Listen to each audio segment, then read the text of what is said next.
Hello everyone, मैं हूं अनवर और आज के इस सेशन में हम बात करेंगे नेस्टेड इफ स्टेटमेंट की, जिसमें हम जानेंगे what is nested if statement, यानी कि नेस्टेड इफ स्टेटमेंट क्या है, and working of nested if statement, मतलब नेस्टेड इफ स्टेटमेंट का प्रयोग हम कैसे करते हैं, मतलब हम नेस्टेड इफ स्टेटमेंट के वर्किंग प्रोसीजर के बारे में जानेंगे। तो चलिए स्टार्ट करते हैं आज का topic, nested if statement. Nested if statement. Nested if statements are nested inside other if statements. मतलब nested if statement किसी other if statement के अंदर स्थित होते हैं। मतलब जब किसी if statement के अंदर कई सारे if statement होते हैं तो उन statements को हम nested if statement कहते हैं। जिस तरह से एक फॉर लूप के अंदर कई सारे फॉर लूप होते हैं तो हम उसे नेस्टेड फॉर कहते हैं। तो ठीक इसी तरह से जब एक इफ स्टेटमेंट के अंदर कई सारे इफ स्टेटमेंट होते हैं तो उसे हम नेस्टेड इफ स्टेटमेंट कहते हैं। If you have if statement inside if statements, this is called as nested if statements. मतलब जब आपके किसी एक इफ स्टेटमेंट के अंदर कई सारे इफ स्टेटमेंट होते हैं तो उसे हम नेस्टेड इफ स्टेटमेंट कहते हैं। जिस तरह से किसी एक बॉक्स के अंदर हम कई सारे छोटे छोटे बॉक्स रखकर एक नेस्टेड बॉक्स बनाते हैं, तो ठीक उसी तरह से एक इफ स्टेटमेंट के अंदर कई सारे इफ स्टेटमेंट रखने से वह नेस्टेड इफ स्टेटमेंट बन जाता है। नेस्टेड इफ स्टेटमेंट में क्या होता है, यदि पहला इफ स्टेटमेंट ट्रू होता है तो उसके अंदर जो बाकी इफ स्टेटमेंट होते हैं वह एग्जीक्यूट होते हैं, और यदि पहला इफ स्टेटमेंट फॉल्स होता है तो पहले इफ स्टेटमेंट का एल्स पार्ट एग्जीक्यूट होता है। तो चलिए नेस्टेड इफ स्टेटमेंट के वर्किंग प्रोसीजर को इसके सिंथैक्स के थ्रू जानते हैं। तो जैसे कि यहाँ पर नेस्टेड इफ स्टेटमेंट का सिंथैक्स दिया हुआ है, if condition 1 colon if condition 2 colon true statement of 2 else false statement of 2 else false statement of 1। तो इसका मतलब क्या है, यहाँ पर सबसे पहले इफ़ दिया हुआ है जो कि इफ़ स्टेटमेंट है। जैसे कि हम जानते हैं यहाँ पर हमने इफ़ स्टेटमेंट का प्रयोग किया है तो इसलिए हमने स्टार्टिंग में इफ़ का प्रयोग किया हुआ है।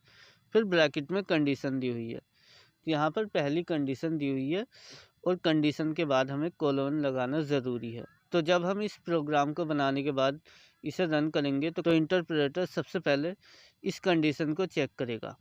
तो यदि पहली कंडीशन ट्रू होती है फिर इंटरप्रेटर कंडीशन 2 को चेक करेगा।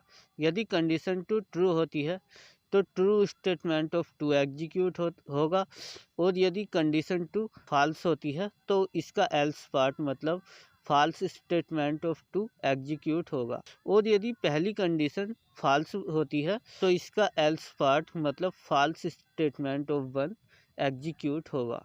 मतलब जैसे कि मैंने आपको पीछे बताया था, यदि पहले इफ़ स्टेटमेंट की कंडीशन ट्रू होती है तो उसके अंदर जो इफ़ स्टेटमेंट होता है तो इंटरप्रेटर उसे चेक करेगा, और यदि कोई सा भी इफ़ स्टेटमेंट फॉल्स होता है तो उस इफ स्टेटमेंट के एल्स पार्ट को एग्जीक्यूट करता है। मानो जैसे यदि पहला इफ स्टेटमेंट फॉल्स होता है तो इंटरप्रेटर पहले इफ स्टेटमेंट के एल्स पार्ट मतलब फॉल्स स्टेटमेंट ऑफ 1 को एग्जीक्यूट करेगा, और यदि पहला इफ स्टेटमेंट ट्रू होता है तो इंटरप्रेटर तो सेकंड इफ स्टेटमेंट को चेक करता है।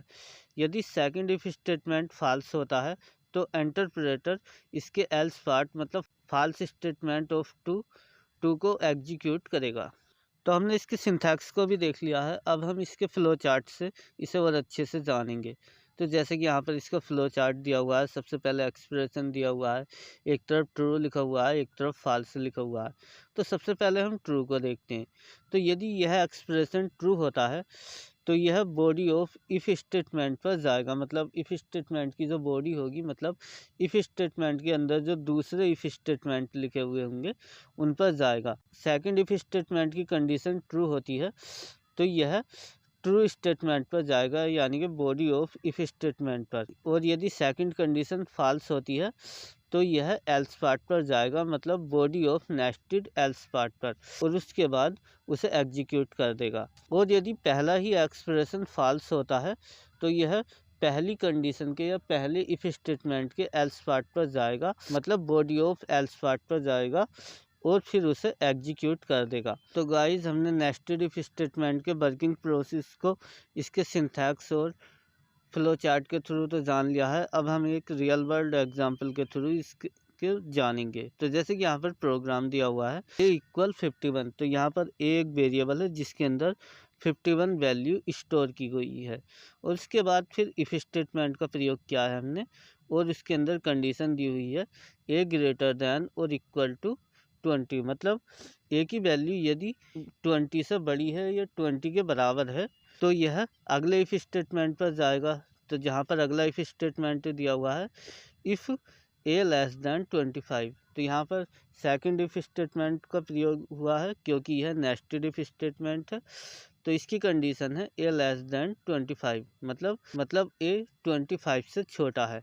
यदि यह कंडीशन ट्रू होती है तो print str a plus is smaller than 25 execute होगा।